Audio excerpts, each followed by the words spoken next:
श्री स्वामी समर्थ. पौष महिन्यात शुक्ल पक्षातील एकादशीला पुत्रदा एकादशी असं म्हटलं जातं आणि यंदा 10 जानेवारी रोजी पुत्रदा एकादशी ही साजरी केली जाणार आहे.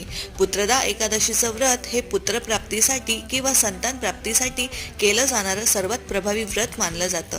पुत्रप्राप्तीची इच्छा असणाऱ्या जोडप्यांनी हे व्रत करून काही विशेष उपाय केल्यास त्यांच्या इच्छा नक्कीच पूर्ण होतात. जसं की विष्णू सहस्त्र नामाचा जप. विष्णू सहस्त्र नामावलीचे पठण केल्याने गर्भधारणेसाठी अनुकूल वातावरण निर्माण होतं असं मानलं जातं. आणि दुसरं म्हणजे तुळशीमाळ. तुळशीमाळ वापरून मंत्रांचा जप करणे, कारण तुळशी भगवान विष्णूंना अत्यंत प्रिय असल्याने नाम जपाचा प्रभाव वाढवते. ओम देवकी सुता गोविंदा वासुदेव जगतपते देही मे तनयम कृष्णत्वमहम शरणम गतः हा शक्तिशाली मंत्र मुलाची इच्छा पूर्ण करतो असं मानलं जातं. भगवान विष्णूंना पिवळी फुले अर्पण करणे. पिवळा हा भगवान विष्णूंचा आवडता रंग मानला जातो.